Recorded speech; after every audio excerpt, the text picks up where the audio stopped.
देह नवे मेहसरे उरला उरी विठ्ठल मनवणीला हो करा काळे सारा चिंतने. बघा, मी देह आहे हे जर बाजूला सारलं तर उर्वरित विठ्ठल तत्व आपल्या समोरच.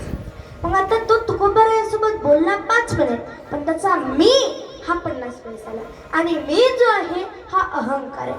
ज्याच्या जीवनात मी जेवढा जास्त त्याच्या जीवनात दुःखाचा कडेलोट सुद्धा तेवढाच जास्त. आणि ज्याच्या जीवनात मी जेवढा कमी त्याच्या जीवनात दुःखाचा कडेलोट सुद्धा तेवढाच कमी.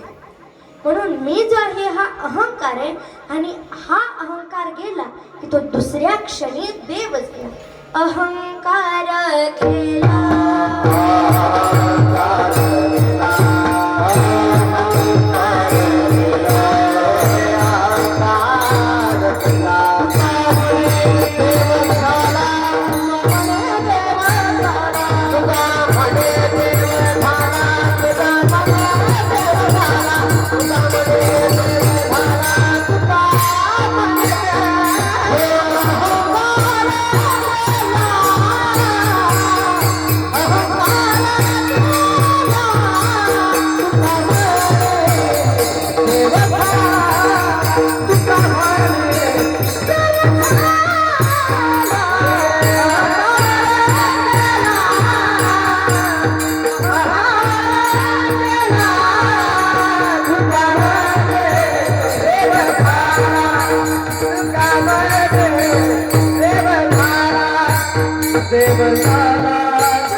अहंकार गेला तुका म्हणे देव झाला.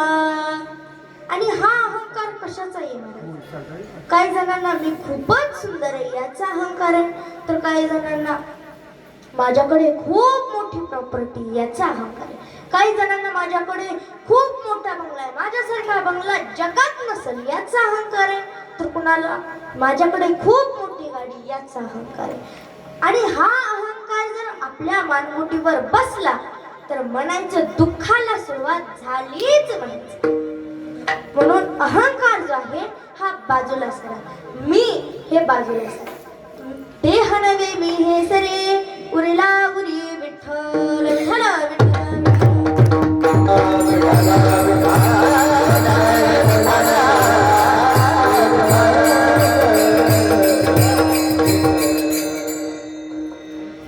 जसं आपल्यामध्ये आणि ईश्वरामध्ये एक मी नावाचा पडदा आहे. आणि हा जर पडदा बाजूला सारला तर उर्वरित विठ्ठल तत्व आपल्याला प्राप्त आहे. जसं आकाशावर जर ढग आली तर आपल्याला आकाश दिसतं का? नाही. पण जेव्हा ते ढग बाजूला सरतात तेव्हा आपल्याला आकाश दिसतं. समजा पाण्यावर जर शेवाळं आलं तर आपल्याला पाणी दिसतं का? नाही दिसत. पण शेवाळं जेव्हा बाहेर जातं म्हणजे बाजूला सरतं तेव्हा आपल्याला पाणी दिसतं. तसंच आपल्यामध्ये आणि ईश्वरामध्ये एक मी नावाचा पडदा आहे. आणि हा पडदा जर आपण बाजूला सारला तर उर्वरित विठ्ठल तत्व आपल्याला प्राप्तच आहे. विठ्ठल विठ्ठल विठ्ठल.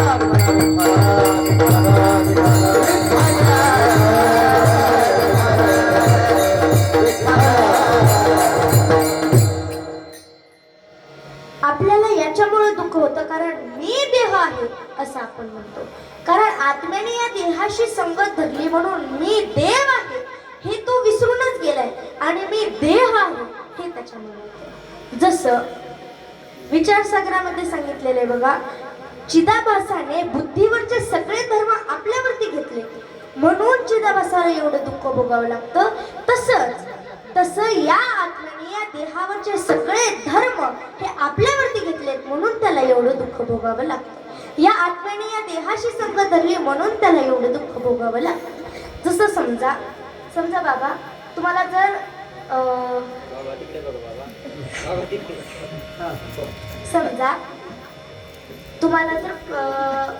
समजा तुम्हाला आळंदीला जायचं, तुम्ही आळंदीची एसटी धरली आणि आळंदीला जाण्यासाठी तुम्ही एसटीत बसले आणि 1 तासानंतर एसटी कुठेतरी थांबली. तिथं चहाचं दुकान आहे आणि तिथं तुम्ही चहा प्यायला खाली उतरले आणि तुमचा चहा प्यायचा होईपर्यंत ती एसटी जर निघून गेली तर तुम्ही काय म्हणाल? तिच्या मागे पळाल. आणि एखाद्याने जर विचारलं तुम्ही का बरं मागं चाललात, का तुम्ही पळायला, तर तुम्ही काय म्हणाल? माझी एसटी निघून गेली. म्हणजे 1 तासभर तुम्ही त्या एसटीची संगत धरली तर तुम्ही माझी एसटी म्हणतात.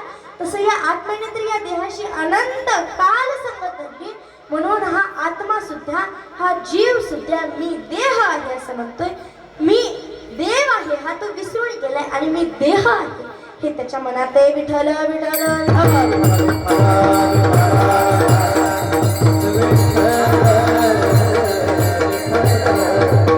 आणि म्हणून आपल्याला दुःख भोगावं लागतं.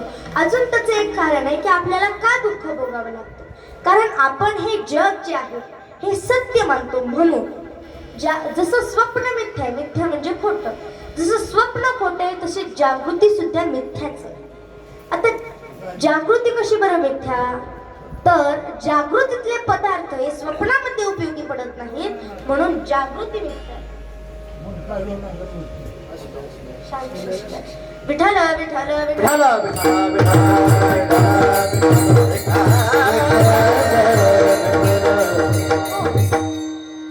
आता विचारसागरामध्ये इथं सांगितलेलं आहे, एक राजाची कथा सांगितलेली 4थ्या का 5व्या अध्यायात सांगितलेली. तर ऐका, एक राजा असतो, जागृती कशी मिळते हे सांगण्यासाठी. बरं, एक राजा असतो, त्याच्याकडे खूप धन दौलत पैसा सगळं असतं, त्याला शिपाई हे सगळे वैद्य हे सगळं असतं. मग एके दिवशी असं असतं, पलंगावरती झोपला होता आणि झोपताना त्याला एक स्वप्न पडलं. काय की तो एका अरण्यामध्ये गेलाय आणि अरण्यामध्ये गेल्यानंतर तिथे एका कोल्ह्याने याचा पाय धरला आणि कोल्ह्याने पाय धरल्यामुळे आता हा आरडायला लागलाय, मला वाचवा मला वाचवा म्हणून हा ओरडतोय. पण तिथे लोक नव्हती म्हणून त्याला कोणीच सोडवलं नाही. आता आपण करायचं तरी काय म्हणून तिथं बाजूलाच एक काठी होती. त्याने काय केलं, काठी घेतली आणि त्या कोल्ह्याच्या डोक्यावरती, जशी डोक्यावरती हल्ली तसं तो कोल्हा पळून गेला. आता ते स्वप्न होतं. नंतर मग आता कोल्ह्याला तर आपण मारलं, तो पळून गेला. पण कोल्ह्याने ह्याचा पाय धरला होता आणि त्याला खूप दुःख होत होतं, त्याला खूप दुखायला लागलं. मग तो वैद्यांकडे गेला आणि वैद्यांकडे गेल्यानंतर तो वैद्यांना म्हणतो, अहो मला वाटते एक कोल्हा भेटला, त्या कोल्ह्याने माझा पाय धरला होता आणि मी त्याला कसं तरी मारलं, पण मला खूप दुखतंय, मला मलमपट्टी करून द्या. तेव्हा ते वैद्य म्हणले, तुम्ही मला 1 रुपया द्या, मी तुम्हाला मलमपट्टी करून देतो. पण ऐका बरं, हा जागृतीत खूप धनवान होता, पैशावाला होता, पण स्वप्नामध्ये हा इतका गरीब होता की त्याच्याकडे 1 रुपया सुद्धा नव्हता. इतका तो गरीब होता. आता हा म्हणला, माझ्याकडे 1 रुपया सुद्धा नाहीये, मग तुम्ही मला मलमपट्टी करून द्या ना. तो म्हणला, 1 रुपया दिल्याशिवाय मी काही तुमची मलमपट्टी करून देणार नाही. आता करायचं काय, मग हा चालला घरी. पण जात असताना त्याला एक साधू भेटतात आणि ते साधू इतके दयाळू, खूप दयाळू होते. मग त्यांनी याला विचारलं, का हो तुम्ही कुठं निघालात? तो म्हणला, अहो एका कोल्ह्याने माझा पाय धरला होता आणि मला आता, त्याला तर मी मारलं, तो पळून गेला, पण आता मला खूप दुःख होतंय, वेदना होत आहे. आता मी करू तरी काय? मी एका वैद्याकडे गेलो आणि तिथं त्यांना म्हणलो मलमपट्टी करून द्या, पण ते म्हणले 1 रुपया दिल्याशिवाय मी काही तुला मलमपट्टी करून देणार नाही. पण माझ्याकडे तर 1 रुपया सुद्धा नाही आहे. मग आता मी करू तरी काय? म्हणून मी घरी चालले. तेव्हा ते साधू दयाळू होते. साधू म्हणले, मी तुला मलमपट्टी करून देतो. आणि त्यांनी त्याला मलमपट्टी करून दिली. जशी त्याला मलमपट्टी करून दिली तसं त्याचं दुःख, त्याच्या वेदना ह्या बऱ्याच नाही. आता मला सांगा, तुम्ही हा सगळं ऐकलं ना? आता मला सांगा, हा धनवान होता, पैशावाला होता, सगळे शिपाई होते, वैद्य होते, सगळे होते. जरी हा अरण्यामध्ये गेला आणि तिथं गेल्यानंतर जरी कोल्ह्याने त्याचा पाय धरला, समजा तिथं शिपाई नव्हते म्हणून कोल्ह्याने पाय धरला, तरी कोल्ह्याला ह्यानं मारलं आणि ह्या वैद्यांकडे गेला. वैद्य त्याच्याकडे नव्हते का? अनेक वैद्य होते. पण जरी वैद्य नसले त्याच्याजवळ आणि तो तिथं गेला आणि त्यांनी सांगितलं 1 रुपया द्या, मी तुम्हाला मलमपट्टी करून देतो. आता हा काही कमी धनवान होता का? ह्याच्याकडे किती म्हणजे श्रीमंती होती, तरी जागृतीतले काहीतरी पदार्थ स्वप्नामध्ये उपयोगी पडले? काहीच नाही. आणि जागृतीतले पदार्थ स्वप्नामध्ये उपयोगी पडत नाही, म्हणूनच जागृती मिठाई विठायला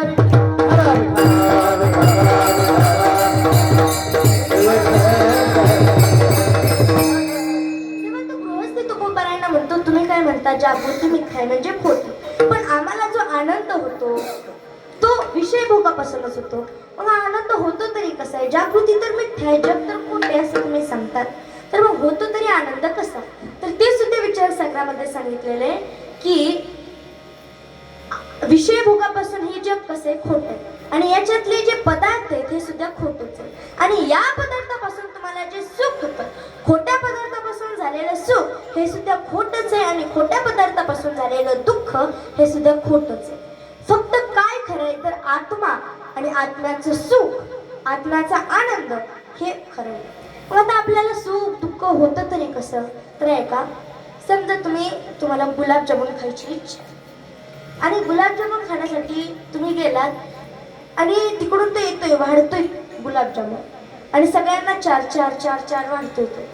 पण आपल्याला काय वाटतं? इथं येऊस तर संपूर्ण बाबा गुलाबजामुन असं वाटतं का नाही? पण समजा तो आला इथं आणि इथं आल्यानंतर 4 घ्यायच्या ऐवजी त्याने 5 घेतले, आपल्या त्याच्यात वाढले, आपल्याला किती आनंद होतो का नाही? पण हा आनंद होतो कसा? तर एका जी अंतःकरणाची वृत्ती ही आरशासारखी. जसं आरसा स्थिर राहिला, आरसा जर असाच थांबला तर आपला चेहरा त्याच्यात नीट दिसतो, तेव्हा आपल्याला आनंद होतो. पण जेव्हा हा आरसा जो आहे हा जर हलायला लागला तर आपला चेहरा त्याच्यात दिसेल का? नाही दिसणार. तशी ही अंतःकरणाची वृत्ती आणि आपल्याला जेव्हा इच्छा होते तेव्हा ती स्थिर राहत नाही, अशी हलायला लागते. आणि हलायला लागल्यामुळे या आत्म्याचं प्रतिबिंब या अंतःकरणाच्या वृत्तीत पडत नाही, म्हणून आपल्याला आनंद होत नाही. आता तो गृहस्थी म्हणतो तुकोबारा आहे, तुम्ही सांगतात की अंतःकरणाची वृत्ती हलायला लागली, जेव्हा आपल्याला पदार्थ मिळतो तेव्हा ती स्थिर होते, आत्मानंदाचं प्रतिबिंब याच्यात पडतं, पडल्यामुळे आपल्याला आनंद होतो. पण जेव्हा गुलाबजामुन आमच्या ताटात येतात तेव्हा आम्हाला आनंद होतो. पण गुलाबजामुन ताटात आल्यानंतर आम्ही जेव्हा खायला लागतो तेव्हा सुद्धा आमचा आनंद तसाच असतो. मग तेव्हा अंतःकरणाच्या वृत्तीचा अभाव असतो का? अभाव म्हणजे काय? अभाव म्हणजे तिथं नसणे. अंतःकरणाच्या वृत्तीचा अभाव असतो का? तर नाही. तिथं अंतःकरणाच्या वृत्तीचा अभाव नसतो, तर आपल्या इच्छेचा अभाव असतो. समजा तुम्ही गुलाबजामुन खाताय, राम महाराज तुम्ही गुलाबजामुन खाताय आणि तुमच्या शेजारी एखादा समजा महाराज गेले आणि बसले आणि ते म्हणले मी खूप सुंदर अशी रूप पाहताची चाल ऐकली. तेव्हा आपल्याला आपली अशी इच्छा होते का? आपल्याला आता रूप पाहताची चाल ऐकायची अशी इच्छा होते का? आपल्याला गुलाबजामुनच खायचं पडलेलं असतं का नाही? मग तेव्हा आपल्याला दुसरी इच्छा होत नाही, म्हणून ते अंतःकरणाची वृत्ती तशी स्थिर राहते आणि आत्मानंदाचं प्रतिबिंब त्याच्यात पडतं आणि तेव्हा सुद्धा आपल्याला आनंदच होतो. पण आपल्याला हे माहित नाहीये, म्हणून आपण काय करतो? आणि जगत सत्य असं मानल्यामुळं आपल्याला एवढं दुःख होतं. मग आपण मी देह आहे, देह सुद्धा आपण सत्य मानतो, पण देह सत्य आहे का? नाही. देह हा मिथ्या आहे, देह सुद्धा खोटा आहे आणि देह हा नाशिवंत आहे. हा देह नाशिवंत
देहाला सत्य मानतो आणि म्हणून आपल्याला एवढं दुःख होतं.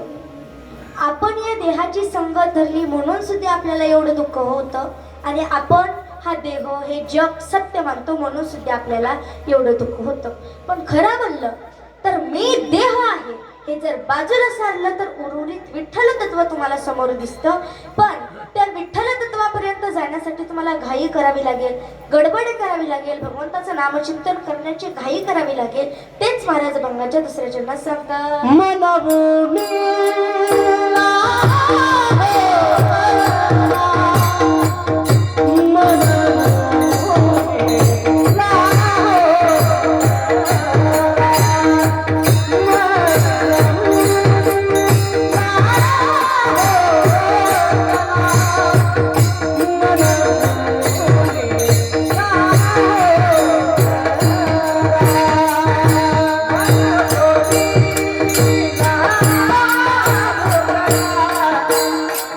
Yeah.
एकदा राम महाराजांसाठी जोरदार टाळ्या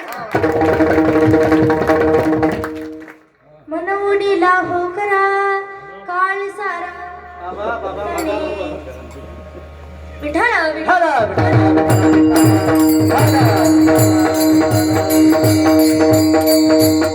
म्हणून तुम्ही घाई करा गडबड करा कशासाठी घाई करा कशासाठी गडबड